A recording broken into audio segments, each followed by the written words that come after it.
Salutare și bine v-am găsit pe canalul FV Blog. În acest video vom asambla un modul electronic, fiind vorba de lumină RGB reglabilă. Să scoatem componentele din această pungă zip, destul de solidă punga.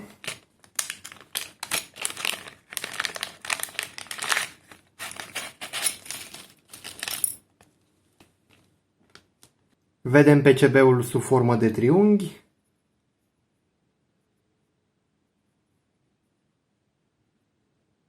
Și sunt două tipuri de componente care mi-au atras atenția. Aceste LED-uri RGB gigantice. Terminalul mai lung reprezintă GND-ul, catodul, practic are minusul comun și anodul separat pentru fiecare culoare, roșu, verde și albastru. Iar alte componente interesante, cele 3 potențiometre glisante. Arată destul de fain potențiometrele. Și așa de micuțe. Sunt de 10 kg. A venit și cu o foaie cu câteva instrucțiuni și modul de asamblare, de lipire a componentelor în diferite limbi, în engleză și așa mai departe. Iar mai jos avem schema în partea dreaptă, extrem de simplă, și cum ar trebui să arate kitul asamblat. Mai jos avem ce reprezintă fiecare terminal al acelui LED RGB. Hai să testăm un LED RGB. Am setat curentul la 10 mA. Terminalul mai lung minusul. Iar acum să vedem cum se aprinde. Roșu.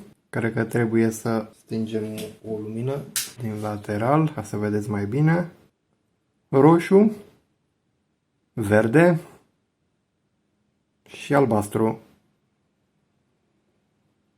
Să lipim componentele pe acest PCB. Vom începe cu rezistoarele. Toate sunt de 330 ohmi.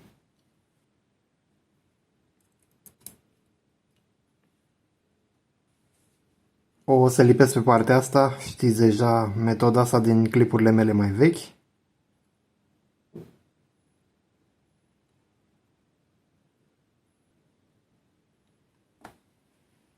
Să tăiem terminalele în exces a rezistoarelor. O să relipesc și pe partea asta doar pentru a arăta estetic, deși nu era nevoie.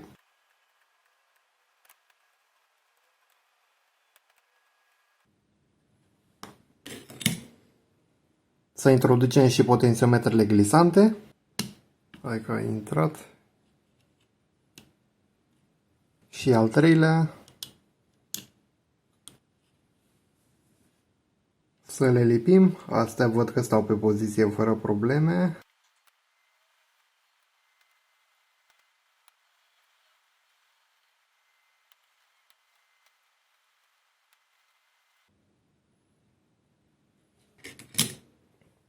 Să lipim și conectorul DC, deși eu nu l-aș atașa, deoarece poți introduce din greșeală un încărcător de 12V, 24 de volți.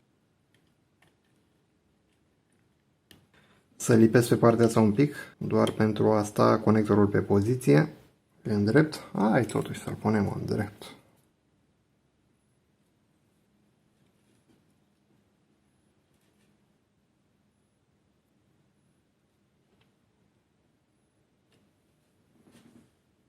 Iar acum urmează lipirea ultimelor componente, LED-urile RGB. Aici trebuie să fim atenți la orientarea lui. În primul rând, pe silkscreen avem GND-ul în partea dreaptă și acel decupaj al capsulei. Așa că nu avem cum să încurcăm. Se vede terminalul mai lung și decupajul capsulei. Da, în zona asta aici. L-am introdus. Primul LED. Și al doilea, iar acum al treilea. Am schimbat vârful cu acesta conic, că cel tip de alta nu-l putem folosi aici. Și așa e un pic mai dificil, că terminalele respective sunt foarte aproape unul de altul. Voi lipi doar un singur terminal, ca să îndrept dioda RGB.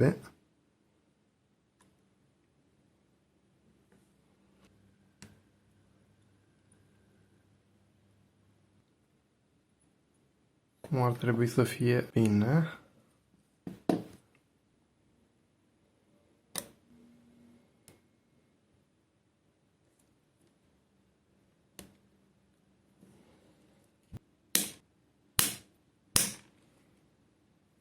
Să curățăm calcul izoproplic, a trebuit să lipesc eu în afara filmării, mai bine. Am pus flux suplimentar, că altfel nu aveam cum.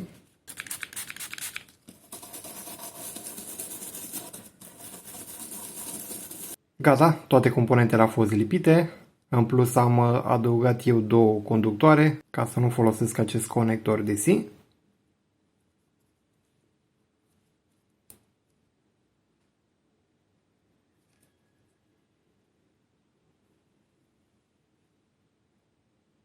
Să montăm aceste distanțiere. Sper că nu sunt prea lungi șuruburile alea.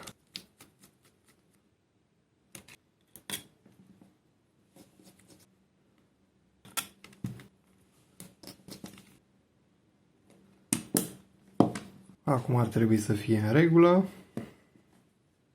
Să testăm modulul. Alimentăm la 5V. Dacă ne luăm după săgeata aceasta, dacă dăm de acest potențiometru în jos, practic creștem luminositatea.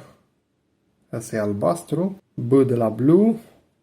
G de la green, adică verde. Și R de la red.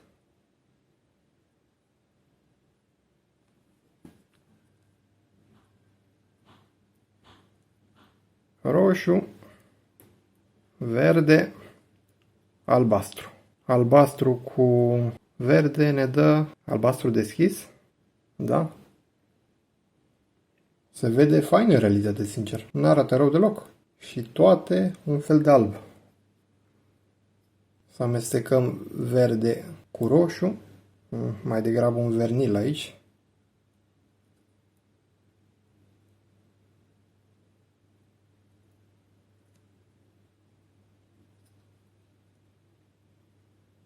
Da, să spunem spre galben.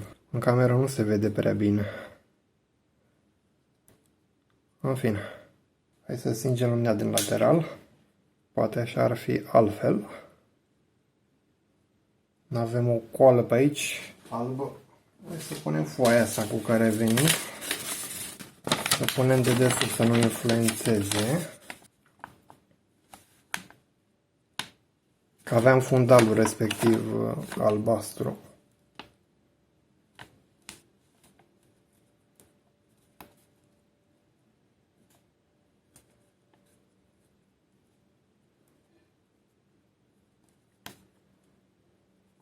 Albastru cu roșu, un fel de violet.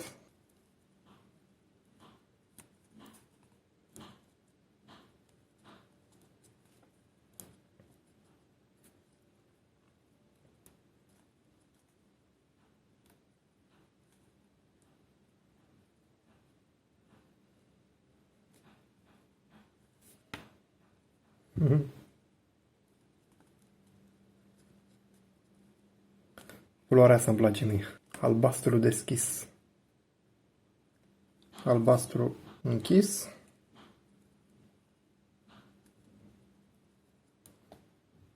Și gata, atât cu joaca. Cam aici să termin acest clip. Dacă vă place genul acesta de conținut, nu uitați, vă rog, de butonul like, să vă abonați dacă nu ați făcut-o deja și vă aștept pe data viitoare. Toate cele bune, la revedere!